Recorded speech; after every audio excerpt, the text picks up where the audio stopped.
No. Then our main topic is negotiating agency and domestic platform work, and we have Kadir Uysal as our speaker today. He is our postdoc, as you know, and his paper was distributed well in advance. I suppose it's been a part of the doctoral thesis. Yes. Yeah. Of course.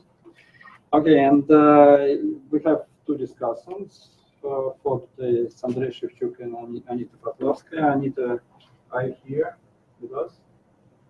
Because I know she feels the show. Yes, I'm here. Online today. Okay, so the floor is yours. Okay.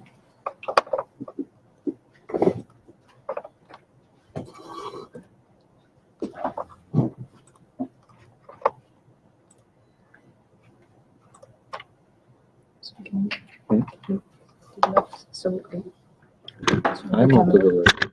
yes. Okay. Is it good? Okay, let's start. Thank you very much, Professor, for introduction. And thank you, colleagues, for joining and also for reading this long text. As you mentioned, it's part of my Ph.D. thesis. It's an excerpt from the thesis, but it's far from being a finished work, and not only for my own personal research agenda, but also for the laboratory in our project team.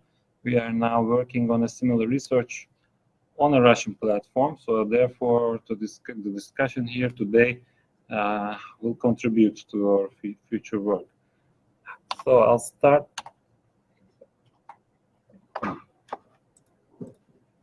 Okay, so I'll start by giving you a synopsis of the work. So I focused on this work on labor control mechanisms in digital platform labor platforms, but specifically on domestic work, on a domestic work platform in Turkey. I employed constructivist grounded theory methodology, and through this methodology I focused mainly on worker-client negotiations as my main analysis category. And the general idea about this work is that when we talk about platform work, we immediately think about algorithmic control when we discuss control and autonomy within the scope of platforms.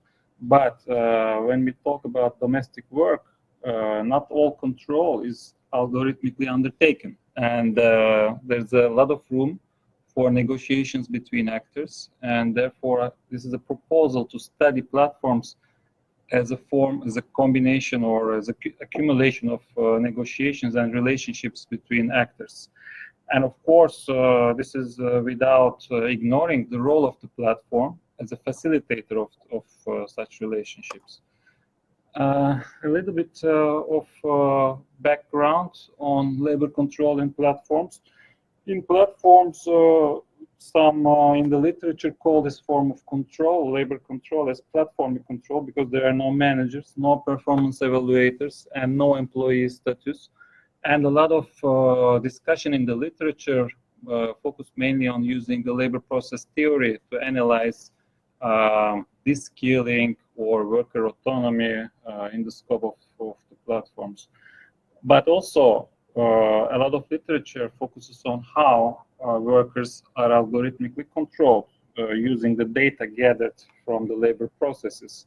For example, in terms of local platform work, there's a lot of literature focusing on delivery and ride-hailing works. And in terms of digital work, a lot of literature focuses on crowd work and freelance work. However, these are works which can be either like digitally surveyed or in terms of the local physical work, digitally, let's say, controlled by the platform. But some recent literature in terms of domestic platform work focuses on the aspect that this kind of work is very personal in nature. It's a very personal service.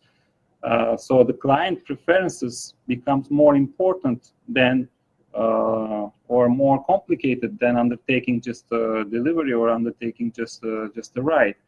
Therefore, another form of control is needed for this kind of work. So on this background, I asked the following questions. What are the experiences of workers undertaking domestic work in the context of labor control, and in which ways labor control mechanisms introduced through the platform model of organization are affecting the worker experience? And in this process, what are the role of different actors? What is the role of the clients? What is the role of the worker? And what is the role of the platform? And also, how this specifics of domestic work that I just mentioned is affecting this process, and how the platform design has also implications in this process. A little bit background on the study setting. So, for example, the definition of domestic work, if you look at the ILO's Convention on Domestic Work, it defines domestic work as work performed in or for households. However, traditionally, many national regulations, labor laws accept cleaning, care, cooking, or handyman services as domestic work. But now for this study, I'm taking the ILO's definition and including the repair work, maintenance work as well within the definition of domestic work. And the platform that I focus is armut.com. It has a kind of monopolistic position in this kind of work in Turkey. As of 2022, it has 1.4 million registered workers and 12 million registered clients, and 4.7 million service requests have been placed in this year. It focuses on not only domestic forms of work, but this work, such as cleaning, painting, and repairs, which I undertook to study on, is the three most popular categories. So we can imagine that the combination of this work covers the majority of these workers and the service requests created. And it works on two different working models, which actually allowed me to undertake a comparative analysis in this aspect. When we look at those working models, there's a bidding model, which is similar to an auction house, actually. In this model, the timing of the work is flexible, and the monetary transaction is undertaken between the worker and the service requester, between the client, without any mediation from the platform. And for each service request created, platform sends this request to workers, and up to 4 workers can bid to a specific request. And usually, as in the case for platforms, there's a rating and comment system. But for this specific platform, they also employ what they call a priority ranking system, which I will come in detail later. And for the reservation model, the platform works more like an employment agency. So the timing of the work is very strict. The monetary transaction is undertaken through the platform. So the fee is charged by the platform and then sent to the worker by the platform. There is no platform-mediated competition, so there's only one worker involved in the process. There is a rating and comment system, but there is no priority ranking system. So a little bit about the methodology. So as I mentioned, I used constructivist grounded theory. So it's an inductive, based on inductive reasoning. The goal of this methodology is to produce theories based solely on data. Of course, it also appreciates the role of the literature and the researcher. However, the literature and preconceived ideas and concepts should be earning its way through the data to the analysis. And sampling is undertaken by with the goal of forming a theory. And this theory is built by constant comparison between participants, between concepts, between analysis categories. And in line with this approach, let me talk a little bit about the methods that I used. So I collected data through 30 interviews with workers between 2020 and 22. And I also used platform data. Basically, these are platform guiding content for workers, 16 videos that the platform prepared for workers. use these videos as data as well. And I recruited participants from cleaning, painting, electricity, plumbing categories, which covers the both working models of the platform. And I included in the questionnaire some questions about the workers' out-of-platform experience as well, to allow me to compare in-platform and out-of-platform experience, because all my participants had out-of-platform experiences also. And so I undertook theoretical sampling. So I recruited mostly from this bidding model to focus on the competition and on negotiations between client and the worker. I undertook coding in 3 phases, line by line, focused on theoretical coding. And as I mentioned, negotiations during this process became my first category, main category of analysis. When we talk about negotiations, I wanted to show you first how negotiations take place, or what's the role of negotiations in both working models. You see that in the bidding model, even in the bidding phase, when workers are bidding to a service request created, they already start negotiating on the price, because the bid includes a price. And then in the work phase, the negotiations continue, because then they had to negotiate on how to undertake the work and what the original work actually entails, the real work entails. And then in the evaluation phase, usually worker and the client engage in negotiations to determine the rating and the comment that the worker will get from the client. In the reservation model, it's similar. However, because there is no competitive bidding mechanism, usually there's no negotiation in the reservation phase. But similarly to the bidding model, in the work phase and evaluation phase, negotiations continue. So let me come to the findings. First of all, I will start by defining the role of the platform in this process. And I defined a double role of the platform. First, as a propeller of competitive control, and second, as a facilitator of client supremacy. So what I mean about propeller of competitive control is this. So to succeed in this competitive bidding model, there is a specific way of acting is needed from the worker. First of all, the worker needs to be active, always bidding, always on the app, always active. Secondly, the worker has to act fast and usually has to be the first bidder in the competition. Secondly, when bidding or when negotiating with the client, the worker has to consider its competitors. And fourth, it has to offer competitive prices to win in these bids. And all of these 4 factors lead to a rational, strategic worker behavior to succeed. And it's this acts as a way of a control mechanism over the worker. So now I will explain these 4 dimensions of this definition. First of all, I'll start by saying that there's a freedom for the worker. There's an autonomy to bid, of course, or not to bid on a service request. And this is quite a lot appreciated by the workers, because they can select for which kind of works to bid for, or for which kind of prices they will bid for it. And this creates a feeling of being their own bosses. But the rules to be successful in such a system requires some specific way of acting, as I mentioned. For example, this priority ranking system.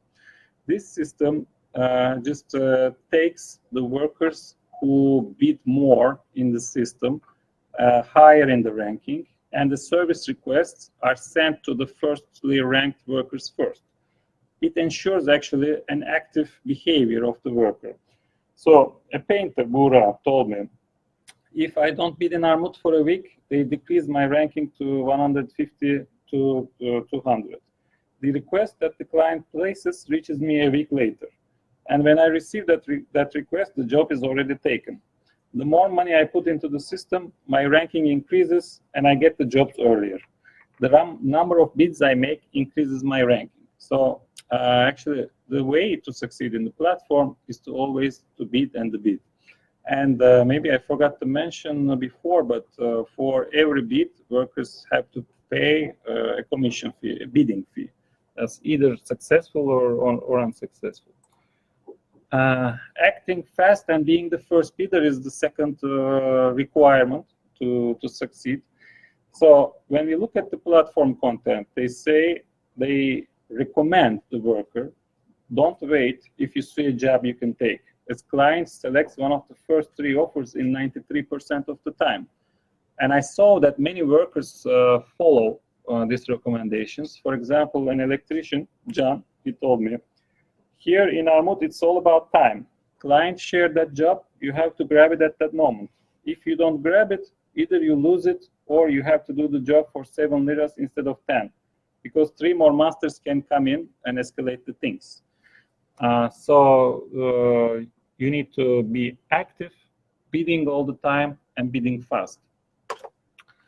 Thirdly, when you're bidding in this bidding model, you have to consider your competition. Workers cannot see a lot of details about their competitors. They cannot see their names, they cannot see how much they bid, but they can see their ratings and the number of the comments they get. So they strategize when bidding accordingly. So some of the workers told me when they see a very highly ranked competitor already bid in one service request, they are just not bidding because they see their chances of success to be slim. However, some others told me like if they think like if those highly ranked competitors already bid, they significantly cut down the prices because they think those competitors would be not bidding, let's say, affordable or lower prices for such requests. And of course, one effect of competition is to cut down the prices and the costs. So we see that, for example, workers usually undertake or try to exchange free or below the market fee labor for comments. Platform actually recommends the workers to offer a price which can be accepted. They say one curated story by the platform, taking to the center a successful platform worker says, I offer a price which can be accepted so that we can work together, so that people are satisfied from us and give their comments. And the painter actually reflected this recommendation of the platform. He said, the best way of getting work from Armut is to be able to work in your free time instead of being unemployed. Instead of sitting at home, I can get a room paint job and earn a pocket money for myself, and you can't think bigger than that. So this competitive mechanism keeps the prices lower and ensure an active and fast and rational behavior of the worker. Of course, even though they pay some fees to the platform, workers somehow rationalize these payments, these bidding fees. For example, some workers consider this as an investment cost. Actually, platform also supports this. In some videos, platform is saying, why would you waste money on Google Ads, or why would you try to distribute papers like flyers on the roads? You can just pay a bidding fee and consider it as an investment cost. And the plumber told me, like, Armut makes more money than me. Why? Because it is my partner. I give it a share. I give it a certain percentage depending on the job. However, this doesn't reflect the majority view of the workers. Many were very critical about this bidding fee, and in reflecting some theories about gamification in the platforms, one plumber told me, even if I don't undertake a service, the platform cuts that money. 4 people bids, 4 of them pays, only 1 gets the job. They say the house always wins in gambling. Here at Armut, the house always wins too. So this gambling analogy was very alive, actually, during the interviews. It just shows that how this whole system is taken or seen as a game or as a gamble by the workers. The second role of the platform, as I defined, is facilitator of client supremacy. There are 5 dimensions where platform, through the mechanisms that it uses, ensures that in the negotiations to come between clients and workers, clients have more advantage. And one is a one-way reputation system. The second is the client complaint mechanism. Third is information asymmetries. Fourth is the lack of worker voice. And the fifth is competitive bidding system that I just described earlier. So if you look in detail on these 5 instruments, first, let's see how this one-way reputation system works. First of all, reputation for workers in the bidding model is very effective in getting the jobs. But workers in the reservation model, they are not affected so much. But however, for all workers, I saw that it's an indicator of appreciation and success. One window master told me the fact that the client can see me is positive, because he can read my comments, he gives me the job. In a way, he sees my personality in there, where he sees my profile. So the comments and ratings not only is a way to win in the bids, but also is an appreciation feeling, as a success feeling, or a reflection of the personality of the worker. And the cleaner, who is in the reservation model, told me, on what basis the client gives the rating? Based on his satisfaction. I mean, based if he sees that you truly did the work and values it. In a way, he expresses his respect to your work. But the fact that there is no reciprocity in such a reputation system, so the workers cannot rate the clients, and there is no way to object an unjust rating or a comment. So this, all these factors results in the fact that for the worker, it is necessary to please the client at all costs, because one bad rating can ruin all your profile, and you won't get any more jobs. And if you come to how client complaint mechanism works, we see that in this mechanism there's a lack of worker voice. For example, an electrician told me, if you don't do the job well, or there's a complaint from the client, Armut calls us and tells us to do the job again and satisfy the client. If you don't do it, they say, we will freeze your profile. We won't send you work anymore. So there's also a lack of reciprocity in this complaint mechanism. Like the worker cannot place a complaint or cannot object to an already placed complaint by the client. And also the role of information asymmetries. This is basically about the description of the work. So in the system, when a service request is created, the work is described by the client, and the client has domination over the description of the work. But however, we see that at least I saw, through the field research, that not all the time the description of the work fits the reality of the work. So there is an information asymmetry there. The clients can describe the job lesser than it is, and the worker can bid for the job with less information than the client. So a painter told me, I go to paint a room, it turns out to be an apartment when I go there. I go to paint a wall, it turns out to be a room. I tell the client, I bid for a room only, and some clients tell me, you already made the bid, and then we can't agree.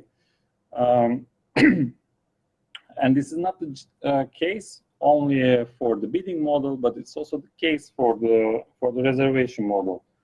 Like a cleaner told me, I'm talking about an apartment of 100 square meters. The cleaning job of such an apartment takes minimum 5 to 6 hours. Doesn't matter how quickly you work. It was a 4-hour job. I started at 10 and finished at 4. So basically this power of the client to describe the work and to set the financial conditions of the work through describing the work lesser than it is creates an information asymmetry in the system. And lack of worker voice is basically about client complaints or comments or ratings which are claimed to be unjust by the worker. An electrician told me, even if you have 500 good comments, you are finished with one bad complaint, or one bad rating. If you do one job badly, you are done. But not all clients are right. In reality, maybe you did the job well, but the client didn't like something about you. You can't express yourself to the platform in such situations. And so this was how platform mechanism sets up the negotiations to be followed between the worker and the client. And now I will point your attention to how these factors affects the realization of the negotiations. And in the worker-client interactions, I determined 4 major points. One is the marketing activities of the workers. Second, client satisfaction being the paramount principle within the system. Third, negotiations over labor. And fourth, negotiations over the price. How workers market themselves. The most popular way of marketing when there are 4 competitors in total by the workers is offering work guarantees. So some workers are saying, like, for example, a painter, let me paint just a room of your house. And if you like the job, I'll continue and paint the rest of it. But the most important skill in marketing becomes, in this system, becomes soft skills. One electrician told me about this. I don't write detailed offers or messages to the clients. You can write there whatever you want. You can say you're the best in the world in this job. It comes down to how you talk with the client, what the client wants. How can you respond to that? I understand what the clients want from the way that they speak, so I have the capacity to convince them. So not the professional qualifications of the workers became more important, but more communication skills and soft skills become more important in the process of convincing the client from the part of the work. And client satisfaction in this system where these mechanisms of the platform is employed, client satisfaction becomes the paramount principle. And this is actually supported and reflected by the platform. So in one platform guiding content, the worker tells, when I serve our clients, they are my princes. I got the feeling of serving my children, not my client, because my success here becomes an investment to my future and my children. And this approach, of course, is embraced by the workers, but usually when I ask them, you know, why you need to feel the need to satisfy client at all costs, they are not pointing out to the rating and comments or to the client complaint mechanism and all these mechanisms that the platform employed, but they use some moral justifications. Like, for example, a plumber told me, if the client didn't like the final work, I do it again, as the client wants. Client satisfaction is important, let alone the comments. I don't do the job for comments. I have to do the justice to the money I receive. And when we look at how negotiating labor is undertaken, it's usually negotiations are on the work, the main work to be done. For example, many workers do scouting visits before agreeing on the terms of the work. So they see the ad, they make a bid, and then they agree with the client to have a visit at their home to see what the work entails. But as I mentioned earlier, the real work and the advertised work may have differences. So then, during the scouting visit, another round of negotiations start. So this is bigger than what I saw. Should I do it, or on what price I should do it? But it can also entail some unpaid work, some extra work that is not reflected on the service request. Like electrician Sarpar told me, you must satisfy the client to get good ratings and comments. You must do as he asked perfectly. You must do if he has an extra work, and you have to not ask for a fee. So this is a very like a usual practice to have a master in the house and then ask by the clients, and then ask for some extra work to be done, and the worker usually do not ask for a fee for. But of course, workers can also leverage some of their skills during the negotiations. They told me how, for example, for electricians, for plumbers, how they use their knowledge on their work to negotiate both better prices or better labor conditions for themselves. But not all workers can do this. For example, workers with less skills, like cleaners, are subject to much more strict client control. And negotiations also continue on the price. As I mentioned in the previous slide, especially during the scouting visit, the negotiations on price continue. But when the worker undertakes a scouting visit to the household of the client, there's already he's already in a disadvantage, because, as the painter told me, so if you go to a house, you're on a scouting visit. If you lose that job, you lose on time to undertake another job too. You fall out of work. You bought your material, you took your car and went there. So you can't come back empty-handed. When you can't come back, you are forced to take that job. You must do it. And of course, this situation heavily affects the negotiating power of the worker when they negotiate on the price. So usually they end up working for a reputation. So based on this, I defined the client's role in negotiations, and three properties of clients come to the fore. First of all, the client power in the negotiations is a temporary power, because the client always keeps changing.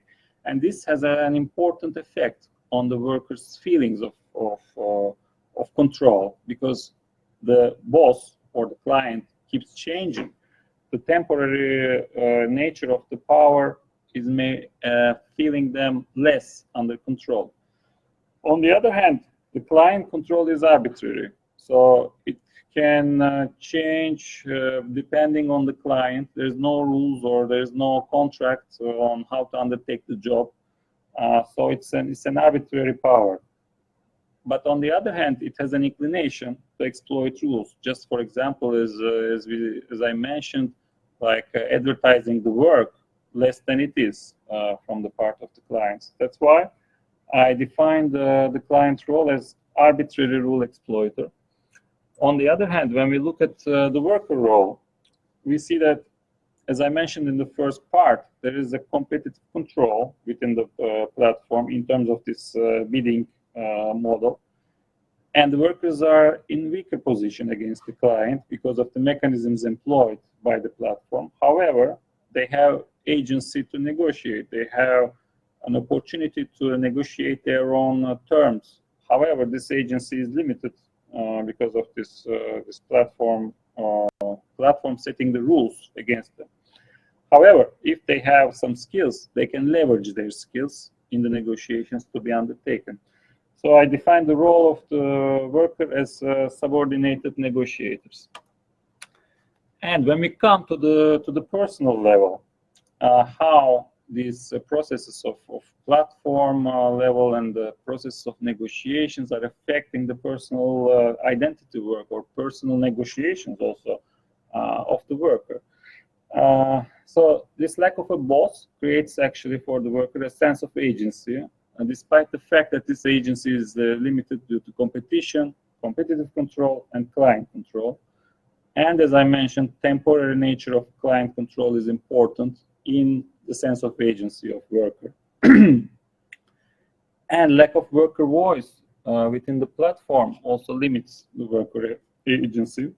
And that's why when I asked them to compare platform job to network job, they all mentioned that, for example, the trust is higher in a network job. They feel more empowered in negotiations in a network job compared to platform job.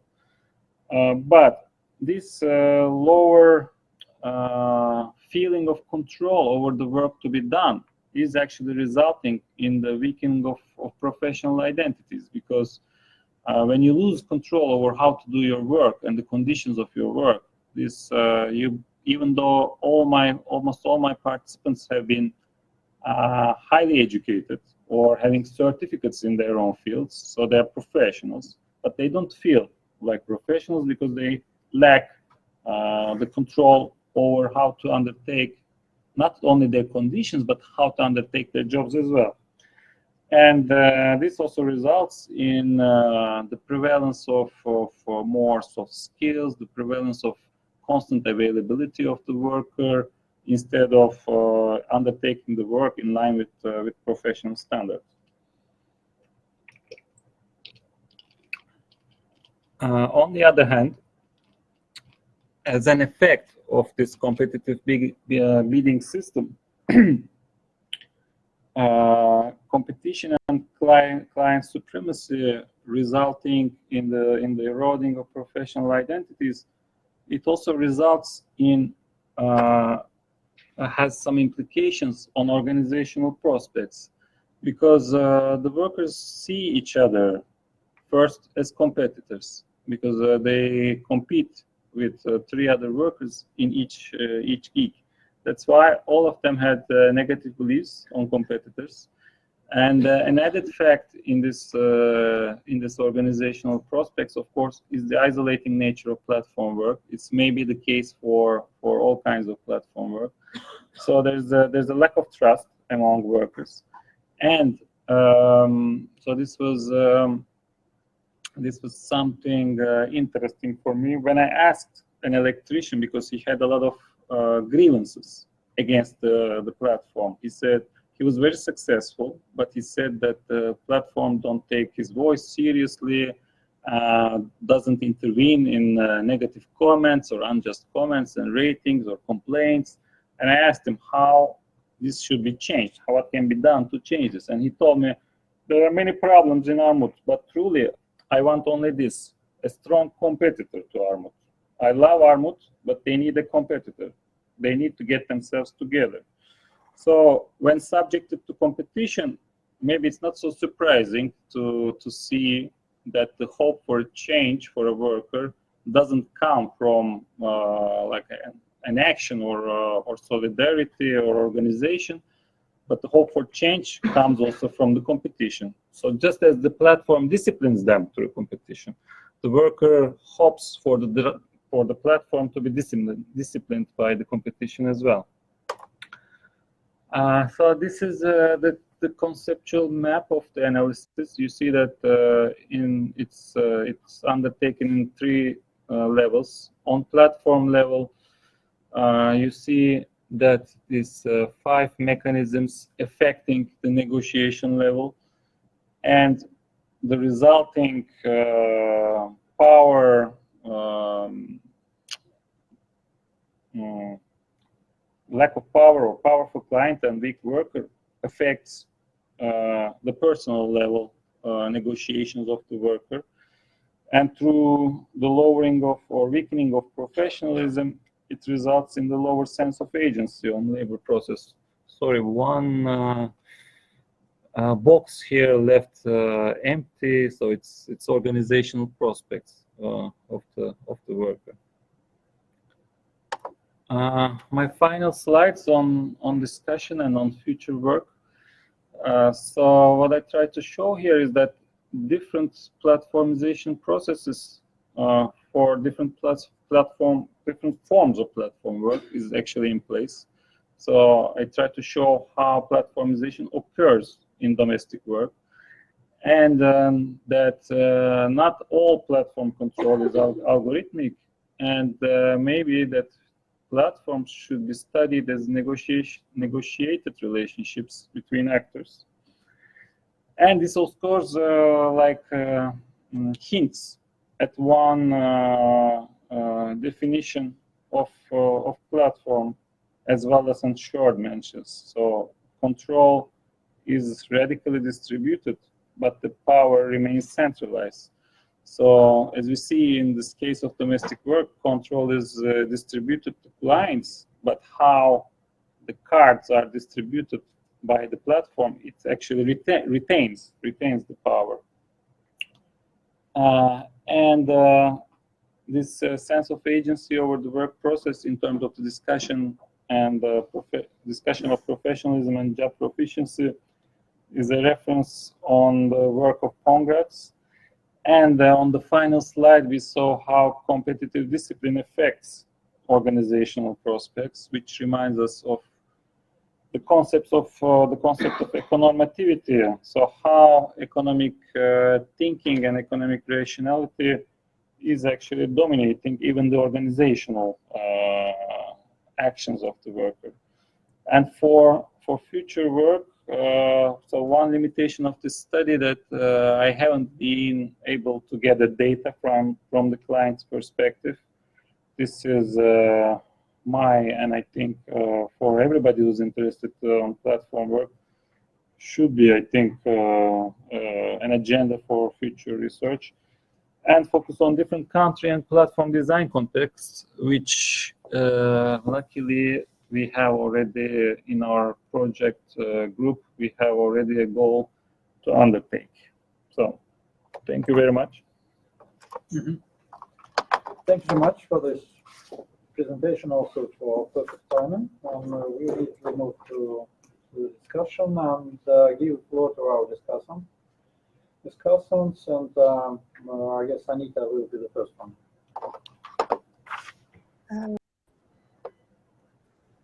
Hello, everybody. Am I good? Can you see me and hear me? Yeah. Okay. Kadir, thank you for invitation to discuss this work. Unfortunately, I couldn't come personally because I fall ill. So I will try to make some comments about domestic labor from domestic environment from home, and I'll share some ideas about your research. So we all should take into account that it is only part of the whole work. So this 50 pages is only some part. However, the main ideas and results are included in the text, and I will react only on this text. So it's really interesting, detailed actual description of what was found in the field. The topic is new and underexplored. So domestic labor on platform. It is a Turkish case, and the one platform, Armut. And analysis of data which was provided in the text was saturated with different citations, which were very insightful comments, and some theoretical conceptualization provided by you as a researcher, and this working model, stages of worker-clients relations on platforms, some new terms. And as I understood, one of the main ideas of this text is the following, that despite that the platform is trying to control workers with algorithmical management, such as reputation system and so on, the workers still has some autonomy and can demonstrate their agency or feel their agency on platform work. But it is possible due to the negotiation processes with the clients, which can be implemented in the platform and outside the platform. So what I will start with is it is what I knew before I have read the text. So from the readings I got familiar with, so just to describe the context. I knew from the text by David Stark and Pais that platform is a new type of organization of economy, so it differs from hierarchy, from market, from networks. And the main idea of the platform is to cooptate or get involved as many clients and as many workers as it can, as possible, actually. For what? In order to become dominant on the market. So the clients see it, the platform, as the best way to fulfill their needs, to find the service of the best quality and of the best price. As well as for the workers, it should be viewed as the most efficient way to find the job, the clients, yes, and to plan their future work. So what is the mechanism, how platform is trying to save the amount of these people on the platform? It should be appealing to the clients, and the platform works in the interest for clients. So it's the idea like already in the literature, so it works together with the clients. And sometimes it is against the worker. And also platform tries to involve workers in order to make this demand and supply match yeah, on this system. Platform also implements some control, that exerts control over worker with this algorithmical control. And also one of the ideas is that it has a power to make some people more visible or less visible on this platform design. So through the ratings, through the deleting, through the power of deleting pages or view or delete comments from the clients and so on. Also it tries what I found intriguing in your title of the research and also in the text, that actually what I have expected and what I knew before reading the text, that platform tries to avoid the situation when worker and client do deals in networks, do deals together, actually negotiate. So do something not using the platform. So negotiation itself can ruin the platform dominance, and so platform is not interested in it and can be against it. So negotiation as a special power is happening not to maybe not even due to the agency of the worker, but it is through the power of interaction between the client and the worker together. And it is more like it is another way of organizing the economy. It is network economy, which you have in the end of your like thesis or this work. So it is important beginning, I suppose, which you can maybe somehow implement in the work, maybe to describe better the nature of the platform economy and what is already known in the literature, and somehow react what is, because your text is a good illustration of this process, I suppose, but there are some new, some novelty, which you maybe should better make an accent on it. Okay, so then I will tell a little bit about methodology, some suggestions about it, the end description of results, and the ideas I find important, and the future work. So methodology. The aim which you tell, like write in this text, is to understand the worker's experience on the platform. And in order to solve this goal, you suggest to use the ground theory method, but maybe there should be more arguments in favor of why we need new theory from the beginning. So maybe not to discuss like from the beginning that you will build a new theory, but somehow start with the descriptive analysis, or to show something and explain, and then add something like new, a new theory, which you have showed today also. Because theory is a tool to describe reality. We have some information already in the literature about digital work and platform work, but what is like what you are trying to build about domestic labor? Okay, the focus is, but there should be an accent what is already known in the theories and what is new about it. For example, the idea that platform work together with the clients against the worker was developed by Pais and Stark, as I understand. Yeah, and some other things of this process of working models. It is new, and so it is visible. As for the question, you had 3 questions in your research. Maybe it will be good to add in the text a special section with the definitions, the terms and definitions, because you have, for example, definition of agency and autonomy. In the title, it is agency. In the keywords, it is autonomy, and somehow it is interconnected. Then you have sometimes managerial control in the text. Maybe you should just check it, and labor control, and some platform algorithmical control. So several terms. Also, this negotiation agency, as I told, means the level of interaction between client and worker. So it's not about worker itself. So it's more about this connection.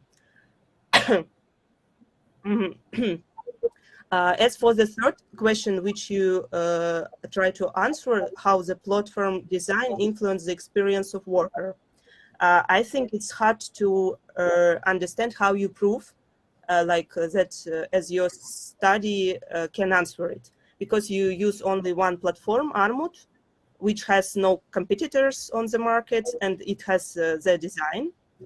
So it seems that you haven't got comparison of, for example, one design of platform and another design of platform. So it is a matter of how people, how workers perceive the design. Yes, not like how it influences their experience, but how they can perceive the design. Yes, and after the research, you can make suggestion to the platform, which you do actually. Yes, for example, what to change in order to make workers more powerful or more satisfied with their work. For example, to make the equality, yes, in information for the client and for the worker. So the client should provide some information about himself, some photo. Also, the worker can evaluate clients, yeah, after, for example, the deal, because clients also can have a bad reputation as always complain. Yeah. So it should be maybe changed somehow. Also, if you want to save this, for example, design of Armut, you had this long period from 2020 till 2022. So maybe the design changed, and your informants reacted on these changes in the design of the platform. So also it should be defined somehow what you mean by the design of platform. Like it is understandable, but maybe you need just section with these terms and definitions. Then about methods, some ideas, comments, maybe some questions which you can take into account. I just thought that maybe 30 interviews, is it enough for grounded theory? From the literature, I saw it, yes, but there should be some argumentation that your results are your data is saturated, which you show actually with your very big theoretical description of the data. Yeah, but maybe it should be proven. Then I was hesitating whether the time span is so high. So why it is 2 years to actually collect these interviews. So things may change a lot, and so did you take into account this 2 years span, yeah, in your interviews collection? Also, I analyzed the table with the informants, characteristics of informants, why the females are underrepresented in the in your data, because the sample is predominantly full of males. Only 5 females involved in cleaning were present. And is it connected with some cultural specificities? So the women, for example, couldn't give interview to the men and can influence the results or not. And also I was hesitating if we can combine these two types of work together, because cleaning is about long-term service, as I suppose. So one client can choose some worker and make some continuous relations. For example, every 2 weeks, a woman come and clean at home. Like it is a service which can last for some time, for a year or two. And it is also more high level of trust to invite somebody to clean the house. And repairing is about occasion. So something is broken and I need some help. And I use this platform to search for somebody who can help. You have also a conclusion, yes, that cleaning, as is more client control over this, like workers. You explain it with qualification, that the qualification is lower, but it may be connected with, for example, that women implement these services, and also with some other factors. So it can be debated, this conclusion. Also, you have a description of the informants. I think it would be useful to add some things like an age of your informants, whether they have family and children or not, whether they have another job or not. Because if they have, for example, another job, they can be more autonomous on the platform, as you showed. Yes, I can just cancel this deal and do not do this service for the client because I do not like him. And other people can have just such a situation that they cannot cancel anything and just do the things which platforms on the platform work. Also, some professional experience. Does the worker has an experience not on the platform or only on the platform? Because the attitude to the boss control, for example, can change. There is an image or just experience of working for the boss and then change to work only on platform as an independent worker. Also, the ratings, you told that sometimes you had the informants with high rating, with low rating. Maybe you should somehow make it clear in the table how many people with low, with high rating you asked, and experience of using this platform. So yeah, it's for the description. As a description of the results, I think you should, I have saw these things several times. So I asked to recommend to avoid such conclusions as the majority of workers, yes, like the most of workers which I talked to, because you sometimes have the majority of workers find the system unjust, but you have 30 interviews and you cannot make such conclusions, so better avoid such phrases. So you have sometimes it. Ideas I find important that the more a person put money and actually time into the system, the ranking increases and get more jobs appear. So the reputation increases. So the more you're involved in platform work, actually, the more profit you get from there. And it is understandable. So it is the connection, yeah, with this platform. But it is also it was also important to know that, for example, workers pay a fee for each offer they submit, but even if it is unsuccessful, they are not given their money back. So they just give their money to the platform. And the power of platform still, if a person has a high ratings and good comments from the clients, the platform, if there is one bad job done, the platform has the power to freeze the profile.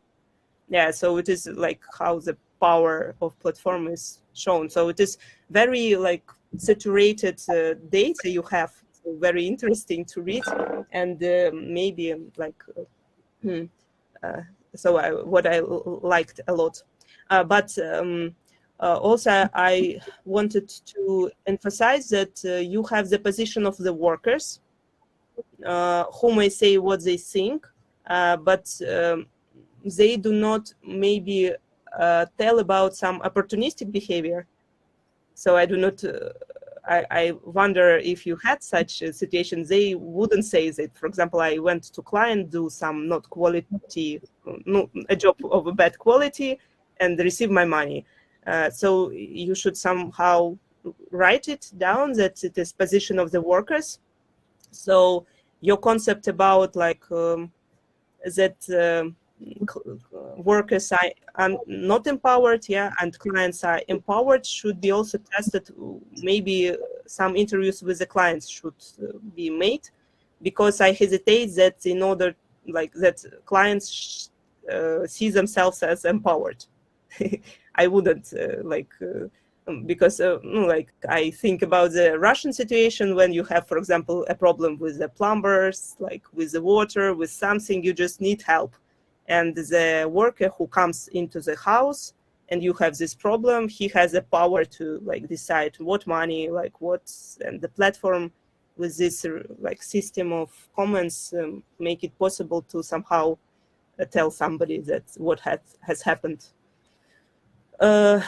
Okay, so I see this project as very like fruitful, important, because this domestic labor is very like services is very important for everyday life. So such research is also important in Russian context, and in Turkish context, it was very interesting to read all of these citations. Thank you very much. And I think I made all the most important comments. Thank you. Mm-hmm. Thank you. Thank you very much, Anita. And now we'll move to our second discussion, and then you'll be able to respond if you want, if you wish. Andrei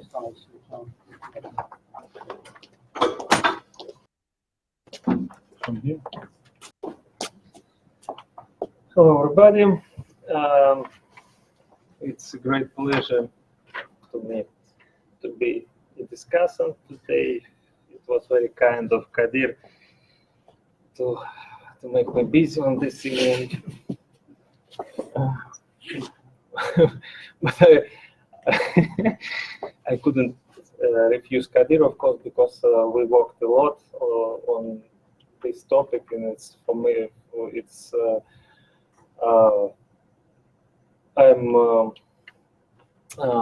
it's very important for me to have people who work on the same issues, and we could chat. So, and Kadir is also a valuable member of our academic bureau team.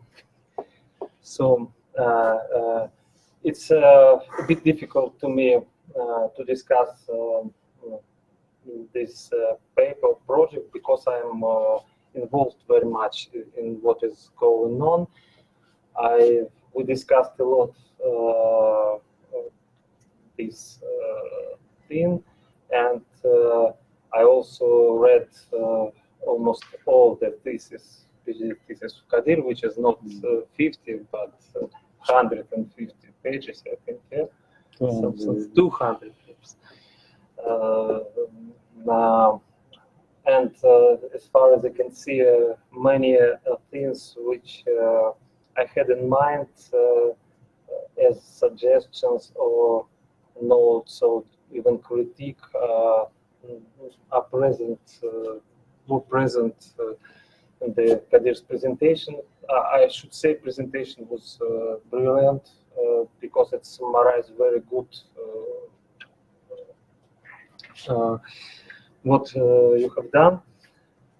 So, and I think it's looks like it looks like almost like a paper. You should, I think, look a little and finish. So I will say some comments, general thoughts, notes, suggestions, what is on my mind now. Maybe some of my comments are not particularly to the presentation or text, but in general topic. First of all, about the name, about the topic, agency and negotiations. I think it's a good match. I don't know if the author, I mean Kadir, understands how good the idea, the whole idea is, because the very essence of negotiations reflect the fact that an agent have some degree of agency. A person or individual have some degree of agency. So it's very good, conceptually it's very good match, and I think it should be stressed more. Or maybe just you should say it straightforward. But I still think that there is a need for some general theory of what negotiations are. Some thoughts about parties' interests, structural conditions, relative power, resources, strategies, etc. I think it was written a lot on this. Maybe there is some literature, and we need to have some general theoretical conceptual toolkit for this. So please, I think, walk a bit more on the basic concepts like negotiations, agency also. The very interesting, for example, it's very interesting thing that for negotiations, we think that it should be some parties, at least two parties, to negotiate something. But Tagir goes as far as speculate on negotiating self. That means that a person could negotiate something with self. It's very interesting, so you should define your concepts at the beginning, what negotiations are. I think it's very fruitful, very interesting that people can negotiate. Then another thing, which is, of course, I think it's present here, but should be stressed more. Platform work is about constant negotiations. Workers negotiate tasks, conditions, contracts, payments, timing, disputes, reputations, everything on the not on the even on the regular basis, but on the daily and even hourly basis. I mean, it could be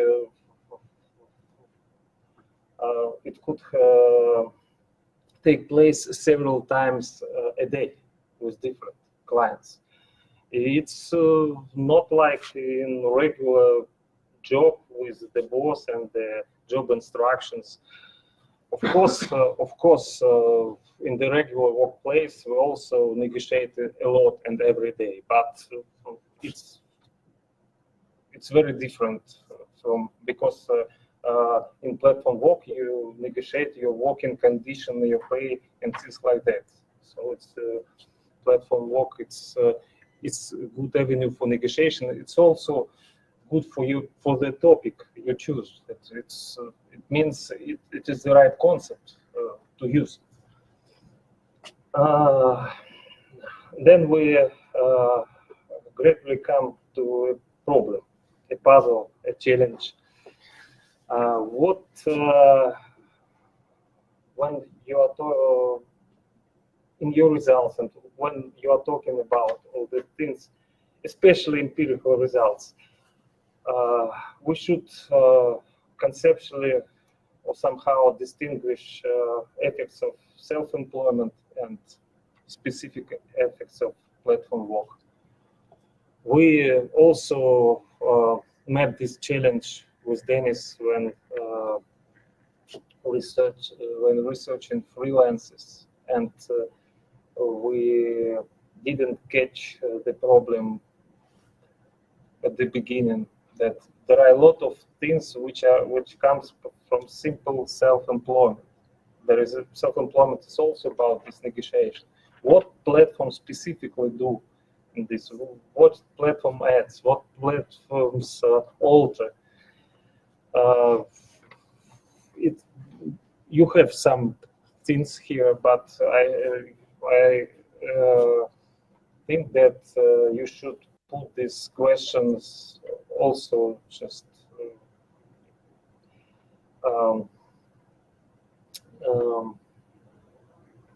straightforward. You just should put this question that there are things which come from self-employment in general and from platform work in particular. For example, negotiations about payments. It's the general thing for any plumber or electrician who is self-employed without any platform. So maybe you should specifically in every case you should specifically show what comes from platforms. Then a note on platform architectures. It's platform architecture method, of course. Domestic work platforms in general, as a type, looks more like marketplaces. If we contrast them to platforms like Uber or delivery platforms, which I call shadow corporations, with a great role of algorithmic management, if you said, and things like that. And today you said it, and it is very good that this type of platforms, like domestic work platforms, marketplaces, are the perfect place for negotiations. Are the place for negotiations. So it's also it again proves that you choose very good concept for researching the topic on domestic platform work, this negotiation concept.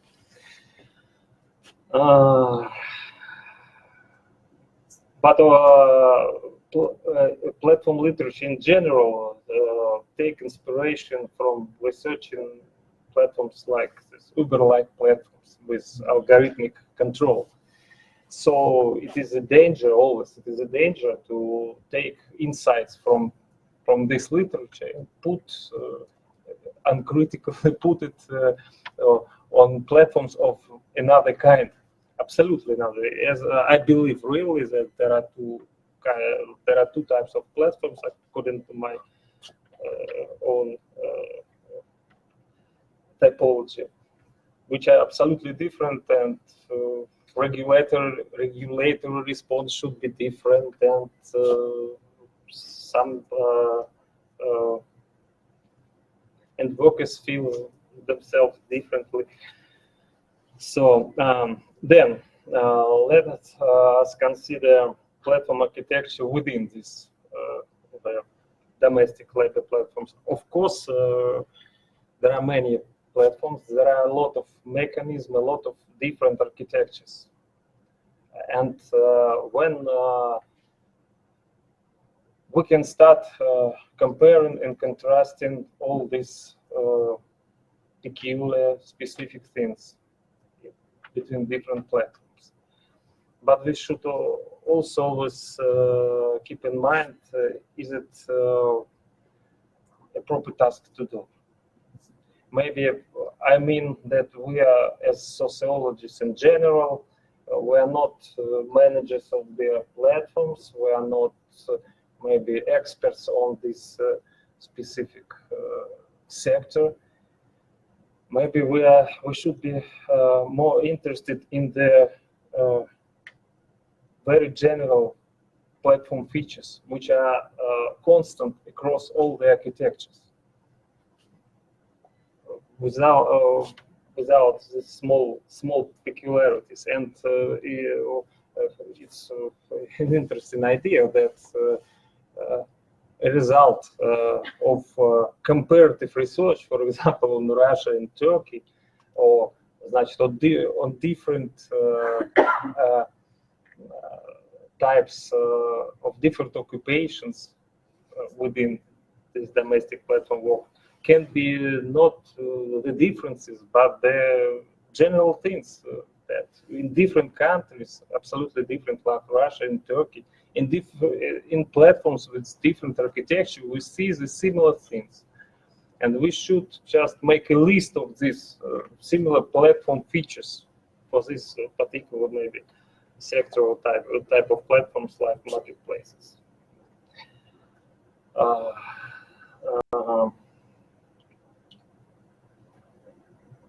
Then a bit more of negotiations.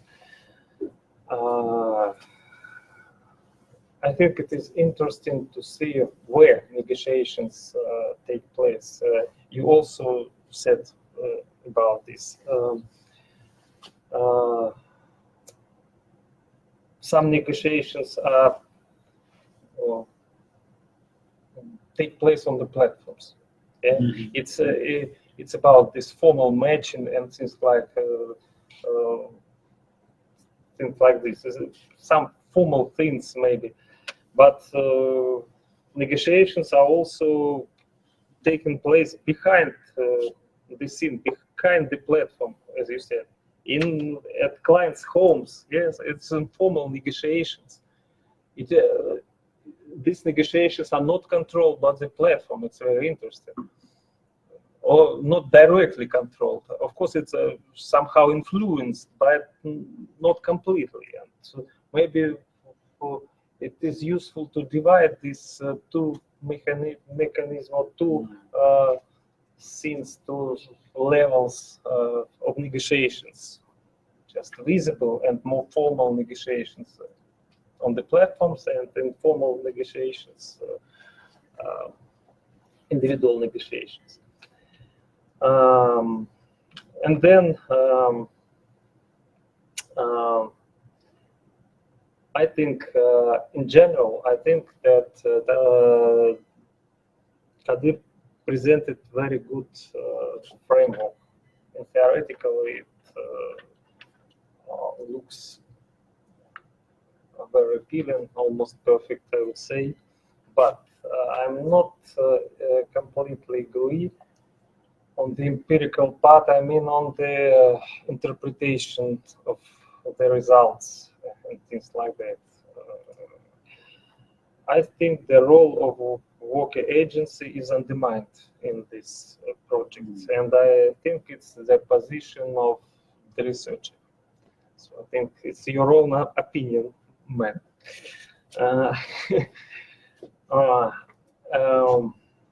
I think worker in such a context really has a great power. Anita said about this. The power is in the workers' skills and knowledge. It is the worker who knows how to fix, a plumber or electrician knows how to fix things, not the client. So it can even trick the clients. And everybody who dealt with people like that, I mean, repairman and construction man, know it. And I personally know it very well because I built a house. So my work is had a lot of agency, as far as you can see. You had platform workers? Not platform, but I think it's here we should consider where is platform structure, where is this self-employment environment. And it is also in line with this labor process theory, which we talked about. Starting from Braverman, we know that who controls the knowledge, who has the knowledge on the work process, controls this work process. And workers in such settings are not deprived of their knowledge compared to taxi drivers or delivery workers, for example. So I think that and in every, as far as I can, on the whole, we see that the picture of how workers always suffer, suppressed, it's general thing. It's general thing. It's taken from the literature on platform work, but it's as I said, it's very specific literature, which is based mainly on Uber drivers and delivery workers. So it couldn't be just strictly just taken.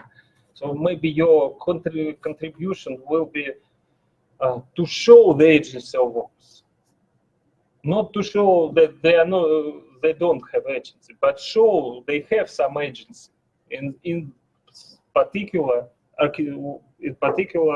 platform architecture.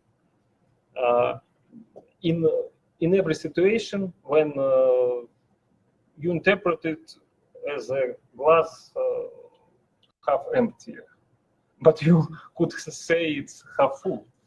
It's a matter of individual approach, research approach. Okay, and maybe the last thing, which will not, I think, discussed in the presentation and also in the paper. What is really the role of platform? I think that the main basic thing is that platforms restructure these local labor markets, restructure in very specific way. I would say that these platforms consolidate the market, so even make the markets. Because before platforms, what we have small segments with information going through personal networks, recommendation, things like that, without great competition. And now everybody is visible, everybody is on the market, everybody compete with others. So platforms, first of all, they make this market, they consolidate market and make it visible for everybody. And it is, here is the great thing the platforms did, because and so all workers are in the game at the same time. I think it's the source of many other consequences. So maybe it's all I wanted to tell. Thank you very much one more time. Thank you. Good luck with your research. Thanks so much, Andrei. And Kadir, would you prefer to respond immediately or prefer to collect further comments? Yeah, maybe all together will be better. Yeah. Right. Okay, yes. As well as Andrei, I have already read a lot of previous variants of this paper and discussed with Kadir a lot of things about it. And so probably it will be hard for me to add something important, but maybe for the future, some future research, some future perspectives, because I think we really have a lot of similarities between Turkish and Russian platforms, and we can continue this research in different ways. First of all, the topic of higher competition, I think, is very important because it is for sure the most important feature inherent for all platforms we consider it, and freelance platforms and repair working platforms. In Russian cases, both of them, freelancers and repair workers, only maybe tiny fraction of them get the job on the platform from registered users. So probably between 3, 5, maybe 7% of registered users really can get some, for example, one job, and even less have multiple jobs on the platform. So this is the big problem for them. The rest of users are left with nothing. So we see a lot of millions of registered users, but only maybe 100,000 of them are really could really work on this platform. So for the future research, I think it is very interesting to describe how platforms push these people to high activity and transform them into self-entrepreneurs. So this process, I think, very interesting and very important. How they encourage them to strengthen their self-presentation skills, their soft skills, and other skills. But I agree with Andrei and Anita. I also saw this from your paper that you consider these workers like slaves, maybe. They look like slaves, such impression in your descriptions. So they have no rights and they no opportunities to influence something. But really, they, in some cases, they have very strong position in technically complex work. Then the worker obviously understands more than the client. So then some devices were broke, and like maybe a refrigerator or washing machine and something like that, and the client doesn't know what to do with them, and he hopes for this worker. Or some repair workers use expensive materials suggested by clients. So if the worker has crooked hands and he destroys something, materials could be lost, and the damage will be great for the client. So it is important. And in some urgent situation, then the customer cannot wait. For example, a plumbing break, electrical disaster, or something like that. So I think this is. Then we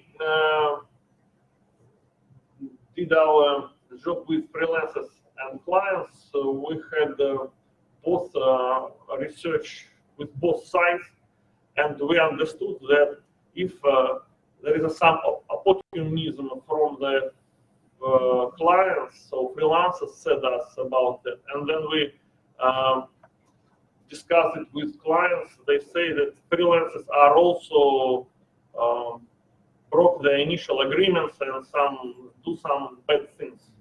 So I think we can have here the same situation. I think in Russia we have some differences with platforms. For me, it was I was surprised that in Turkish, in the Armut platforms, there is one-way reputation systems, because on Russian platforms, I know that freelancers and also repair workers can evaluate their clients, and the clients have also their own ratings and ranking systems. So I think even in taxi, our Yandex taxi system, they have the taxi drivers can also evaluate us. So I think for in Russia, for workers, it is maybe easier to defend their rights. And about opportunities for future research, also we can include country comparison and probably quantitative methods. So with questionnaire and try to do this research survey on some platform for domestic work. Which topic are the most interesting? I think we can investigate how workers survive in such circumstances, how they adapt for this difficult competitive situation, what strategies they use, what are the factors for their success. We try to start this job with you. And do they use any non-obvious tricks to promote themselves, or some tricks to be successful on this market? So I think we have a great future for this research. Thank you, Kadир. Thank you. Thanks. Okay, thank you very much. It was an interesting description of how people try to negotiate. But many of your citations were about complaints, like something went wrong, not because of their fault, and that people they blame the clients that they are not fair in these communications. And I agree with the colleagues that probably if we ask the questions, the similar questions to the clients, they are going to also to give you the picture of how many imperfections they face with this platform workers. But my question is about you chose a very specific group of workers, because these workers, they are like plumbers or cleaners or something like that. And actually they work offline, but the majority of, as far as I understand, of the platform jobs are online, like designers or translations or something like that. And so this group is quite specific. So they do something offline, and the job is not qualified. And so in this case, if we look at the alternative, what they can get if they work not for the platform, but for the company, they are not going to have a lot of autonomy there. So they are going to be fully controlled by the managers, because this is not very qualified and very physical, like cleaners there. So can you imagine that the cleaners here are going to negotiate the conditions of how they're going to work? No way. So in this case, it seems like, and you make generalization, or well, not general, but it's like, I don't know whether you do it or not. I was probably not very, I mean, I didn't get it from the paper, but if we take the specific group with no autonomy in alternative employments, and then we see that they have lack of autonomy in the platform jobs, maybe it is not very representative for the platform worker in general, because of this specific group, and maybe because of that. Maybe in this case, I agree with Andrei that it's interesting to find out that compared to what they may have got in the companies, they have some autonomy, and that's better. So it's about the reference points. So what kind of job they may have if not on the platform. And maybe we get, from this point of view, we may look at their descriptions from a different angle and find some autonomy and ability to negotiate. Thank you. I have more questions than comments. Thank you very much for the interesting talk and presentation. And I'm actually fascinated and surprised that this category of workers have enough education and using internet services and negotiating and bidding, especially according to citations like regular bidding, and have like skills for marketing and etc. So applying online. Did you manage to like fit the description of all these workers into their structure for employment in Turkey? So I mean, is there any opportunity for you to use maybe like big data like you were using for like how does not screenshot, but I mean like take the information about all of them who are on the platform, like their education, their gender, how many times, how many, but you registered yourself to see what's going on that platform, or like something that, if yes, so what was your like experiences or like interesting points, you can bring that here. So, and regarding the comment about the female, so as far as I know that female employment in Turkey is quite low. It's like about 30%. So that's not a big surprise that you don't have many female participants, but will be interesting to know, especially as I've seen a couple of papers on that why the female labor force participation is low, because of the education. So the lack of the education and qualification. So that adds to the topic of what you are researching. If they are all qualified, so they have no access to maybe information on this platform, or like they don't have the skills for registering this platform and so on. And how it is operating, so for me just to understand, if I am like, say I'm painting the walls, right? So I want to get a client. So I'm registered on this platform, I'm paying the fee, right? So I'm putting my price and I'm getting the job. But they say that you need to do it very regularly. So as if like you need to live in this platform and to bid. It was my impression. Maybe I'm wrong. So that's why I'm asking. So where is the time to do the actual job? So what do they do? So if I'm taking the client, so who is bidding, instead of me there? So, or it's like they come in like once in a month, but then their reputation is down, or what?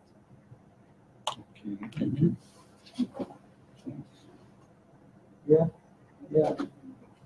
Thank you for a very comprehensive presentation. I actually have only one question. Why this platform is a monopolist on the market? Why there are not any other alternatives? Because I didn't have access. I didn't have opportunity to read the paper. But is it like for the whole country, or it's one city, or it's who can actually access that platform? For example, if I'm a foreigner, can I register on that and do the provide services, or no? Because I know that there are a lot of refugees, right? So Turkey accepting. What about who is actually providing the services?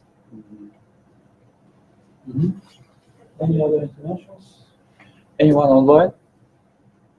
No. Okay, then let me say a few words.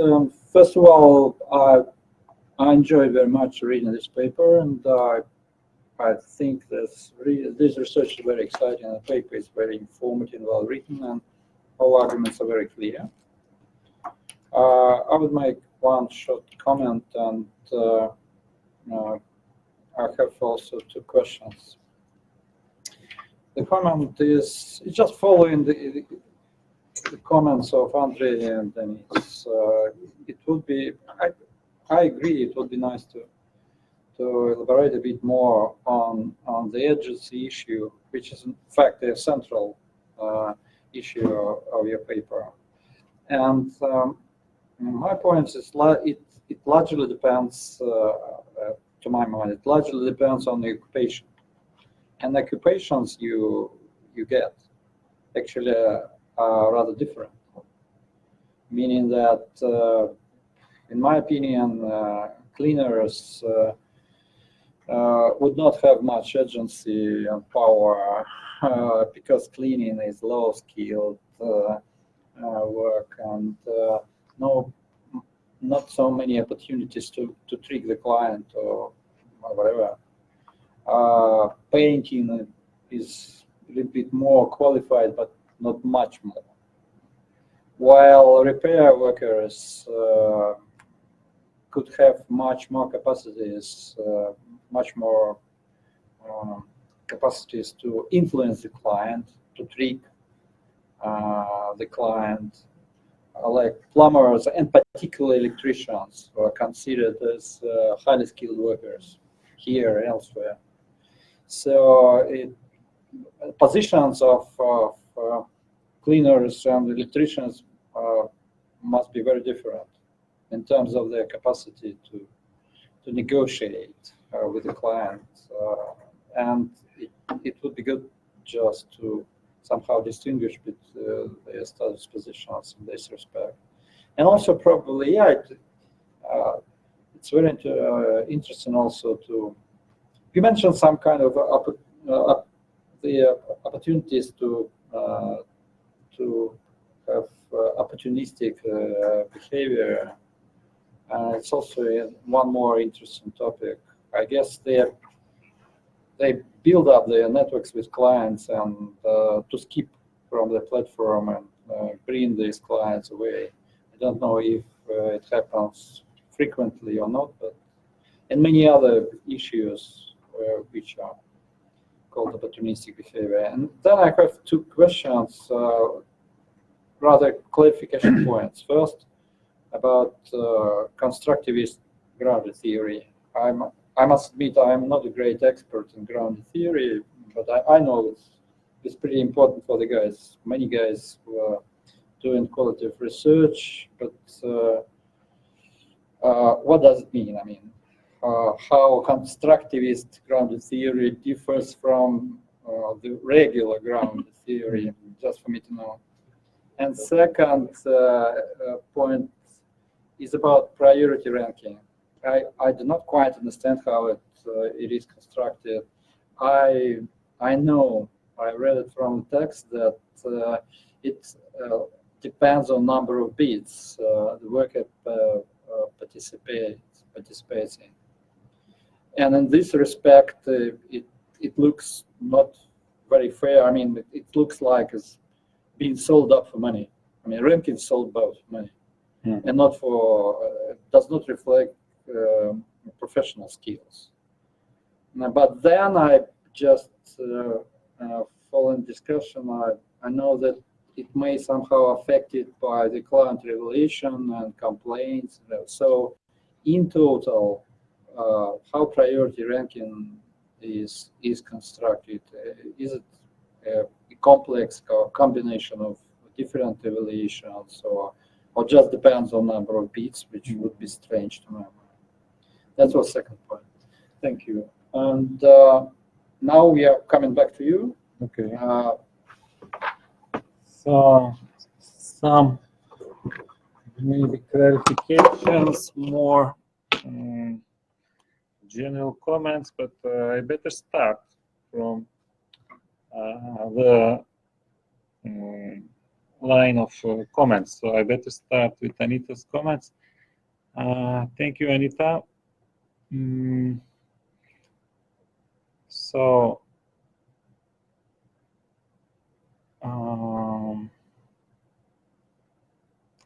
yeah, so about what you also mentioned about this opportunistic behavior to maybe skip the platform and take the client to network.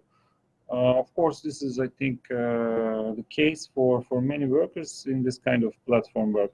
But here the platform has some mechanism to actually not to allow this. So you can only, as a client, you can only make a comment or give a rating to the worker if the client accepts the job within the platform system. So this platform tries to block this. But of course, during the negotiations, they exchange communication, and because it's domestic work, it's undertaken in household, so the platform can't actually forbid the two parties to come together. So it's often the case that after taking work, the client and the worker add each other to their networks. And this is actually the goal of the many worker in the platform, because I mentioned that like this platform form of control over the working conditions is not very satisfactory for them. So this is maybe also a reply to the population who has access to this kind of technology. It's usually young people who either come to a new city or who either recently started to take jobs, so that they can invest for their future networks by taking jobs from the platform. So for almost all the workers, this is just a temporary job, to take a job from the platform. And the goal is to build enough network and then to quit the platform altogether, because they feel that the conditions and their negotiating power is not as strong as in a network job. So when they compare, for example, the trust in a network job or fees in a network job, it's more satisfactory for them. And when we talk about this comment of Anita, maybe I can also mention Andrei's comment on how to undertake this comparison between out-of-platform work and in-platform work. Of course, like I designed this research by making this comparison, by making this not comparison but distinction, by asking the workers their in and out of platform experiences, and all the workers had also out of platform experiences, especially in repair jobs. Cleaning workers usually had other part-time jobs, or they did also cleaning jobs for their personal network also. But they were all in a position to compare these two kinds of work. Of course, maybe a better research design will be to just include some, I don't know, some workers who only undertake network job. I don't know, it may be better or not. But I think this has just given me the chance to at least compare or isolate the differences that the platform brings to this kind of job. About Anita's other comment on difference between cleaning and other forms of work being continuous or temporary. So the platform offers the chance to undertake a continuous based cleaning work, but it's not popular at all. So all these cleaning workers were also doing gigs, at least the ones that I interviewed. So they were going for houses just each time to a new place. And some actually preferred this to have the regular clients, because when you have a regular client, you actually have less control over your schedule. Like if you have a day on every week or on every 2 weeks, you cannot skip that day. But when you're in a platform, and as I mentioned, like, okay, one of the things that I mentioned in the text that the workers really appreciate is this autonomy to choose over where to work, when to work, for which client to work, for which conditions to work.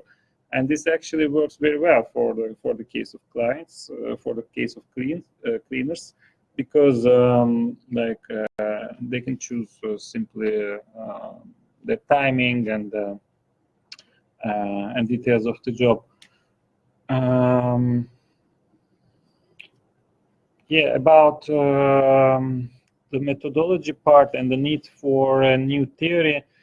Yes, I mean, I didn't maybe told this or wrote this very openly, although it's written in the original thesis. But this part of this, at least this section of platform work, is largely understudied. Just maybe in the last few years, domestic work have started to be offered by the platforms. So hence the need for a theory, and this is this is where I started to clarify my methodological choice.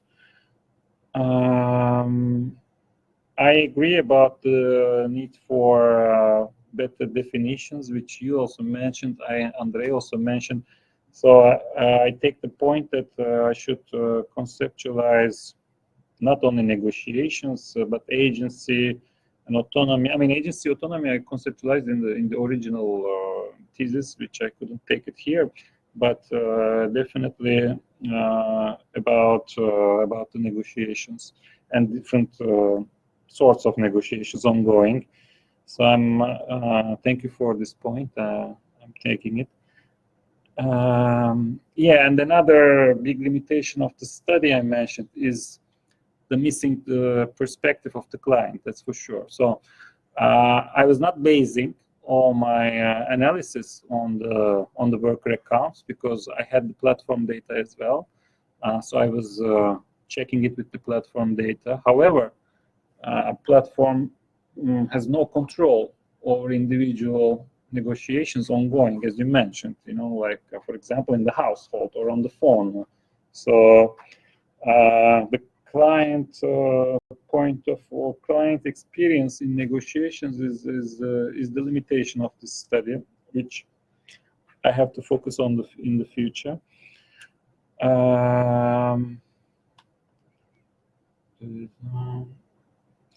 About data collection, Anita, your comment. So it took me 2 years because I undertook interviews in 3 batches, and this is also part of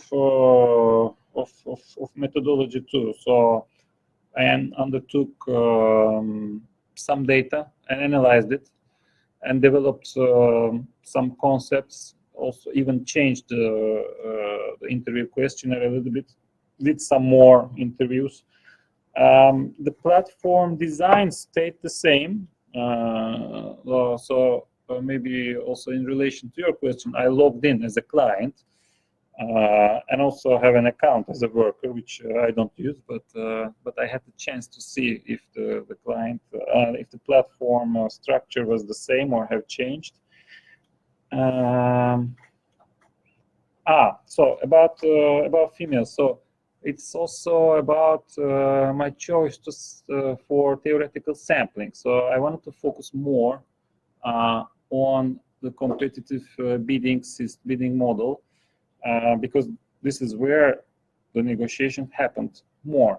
But this was like I decided to take this concept later in the analysis. So when you see the sample, you see that the workers like painters, repair workers, plumbers, electricians who are in the bidding model are overly represented for me to allow to focus on this side of the working of the platform. And these jobs traditionally, of course, there's a labor market segregation in Turkey based on gender, that's for sure. So these jobs are undertaken by men. And hence I had less number of cleaners who happen to be also all of them women. So this is maybe the imbalance, gender imbalance within the sample.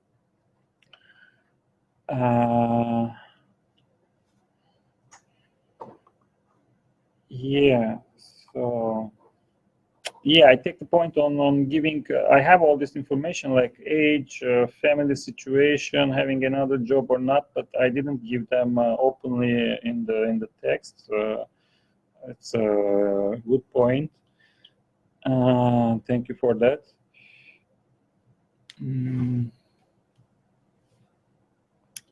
About Andrei, your comments. I mean, I thought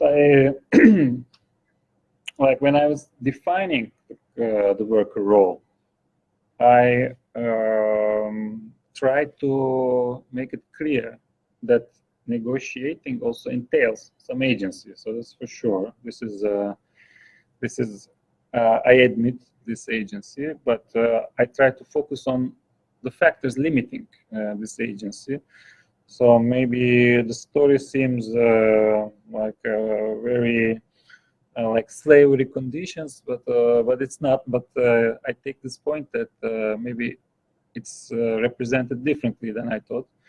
But yeah, like I define the worker role as a subordinated negotiator, and I admit that the negotiator position entails some agency already.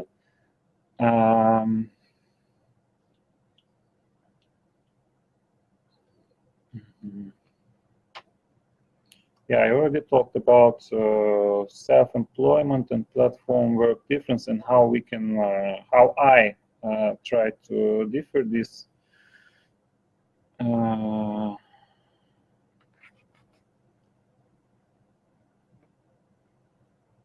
Okay.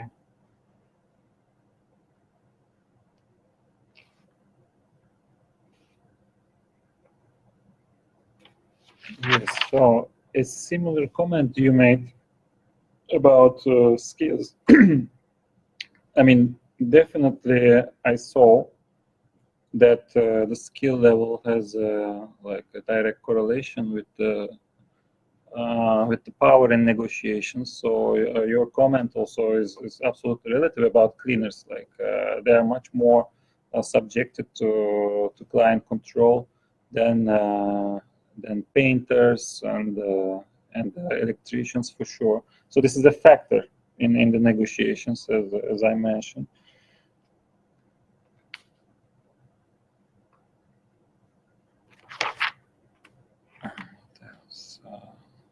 Sorry, I couldn't gather all of them together.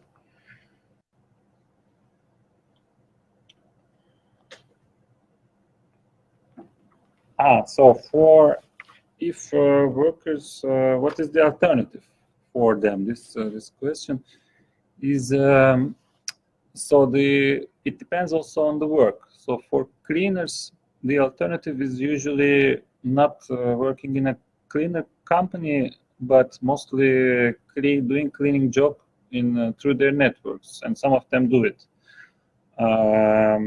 So, and I think when I compare the platform work with like a network job, this comparison entails what is the alternative for the platform. So the negative side is that like no autonomy over schedule. Like you cannot choose when to work, because when you, for example, don't go to work to your regular client, it's a problem. But here there is such an autonomy, and the cost is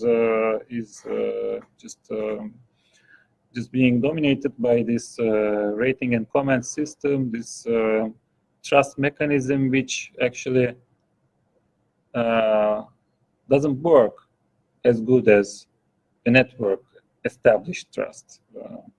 So, for example, one cleaner told me how this platform job differs from network job. Like she told me, when I go to my regular customer, like we can negotiate something better. For example, we agree that I will clean like the living room today in detail, and let's not rush things. You know, let's clean the kitchen next week because I'm gonna be there anyway next week. But for the platform job, it's not the case. So because you go there for the first time and one and only time, so there's no trust established, and there's no future work already established. So the work has to be done according to what the client wants. So this is, I think there's this difference of trust between two types of issues and alternatives. And for other forms of work, the alternative is also self-employment usually. And so this comparison is included in the analysis.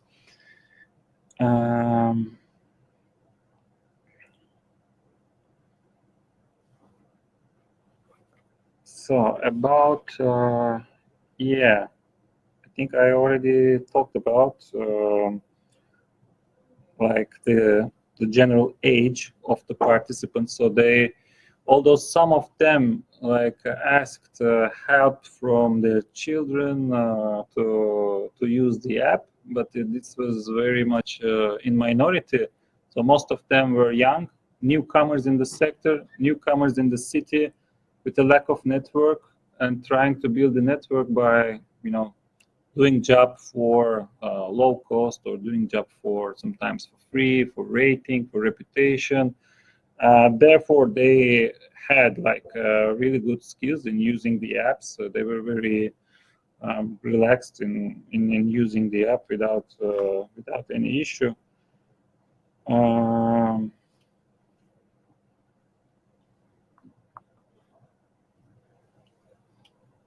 About the monopoly.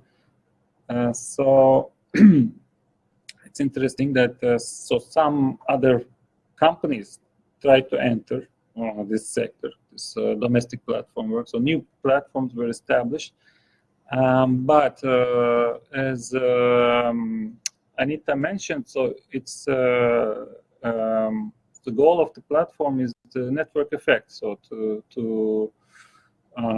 collect as many as possible clients to attract and the workers to the platform so that they can benefit from this growth.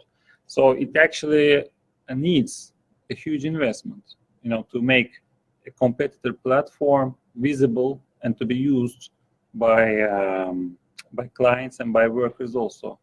I guess this is the main need or the main reason why there's no competitor.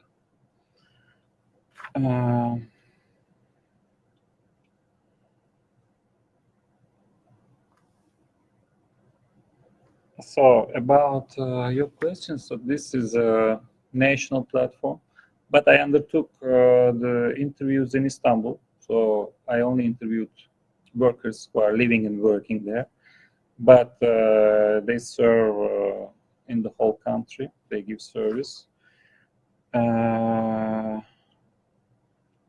About the time, it's an interesting question, really.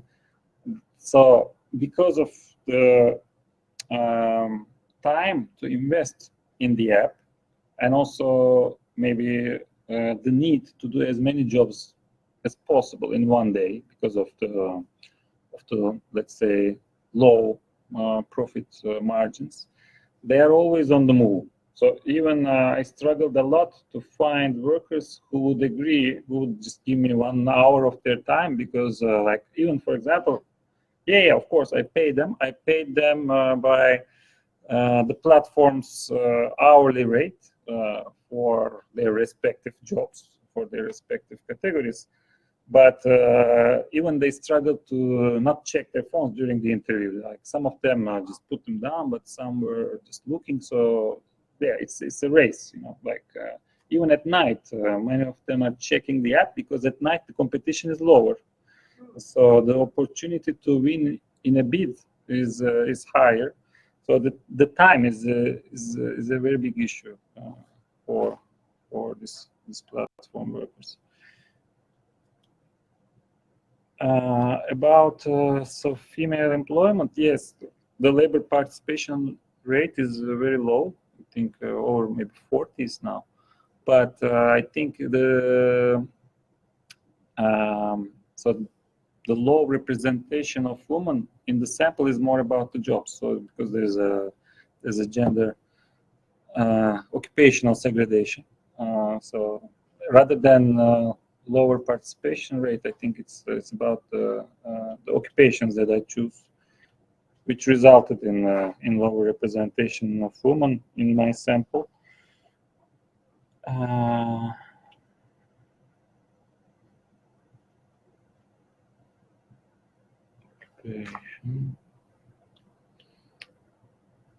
Opportunistic behavior, I think I talked about it already. About constructivist grounded theory.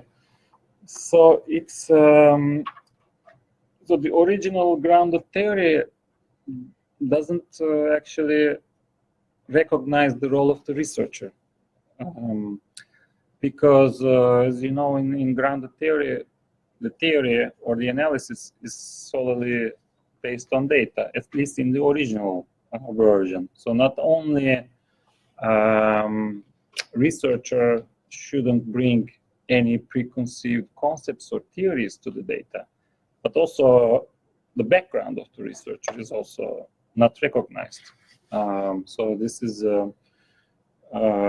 this is the original grounded theory. However, in the constructivist version, the theorizing is seen as a construction. So the background of the researcher, like Andrei mentioned, my background in this research is more acknowledged, and literature can take place in the analysis and in the data, but it has to earn its way to the data. So so it's constructivist in the sense that this theory acknowledges that this analysis is a story constructed by the researcher in comparison to the original grounded theory. So about the priority ranking, it's an interesting case, because if you look at the platform, they officially say that the priority ranking is calculated by like the activity of the worker, its beats, success in beats, comments, and everything. But of course, this is an algorithmic feature. We don't know how it's calculated. But all the workers are saying, because, like, for example, I had many painters who stopped doing jobs at some seasons. For example, in the summer, they go to south to do work in the summer houses. So they say, like, if I stop bidding, or if I take a job, like a house painting for 5 days, and I stop bidding, and my ranking immediately decreases. So there is a good possibility that it's more heavily calculated based on the number of beats, and possibly some indicator of success in beats is also included, but I mean, we don't know. So did I miss anything? Sorry. Okay. Thank you very much for all the comments. It's great for me, really. I appreciate all, especially Anita joining us sick, and especially Andrei being here today before his defense. But yeah, thank you very much for all the comments. Okay, thank you so much for your presentation, and also thanks to our discussants and all the guys who participated in the discussion. And of course, good luck with your further research. Thank you. Yeah.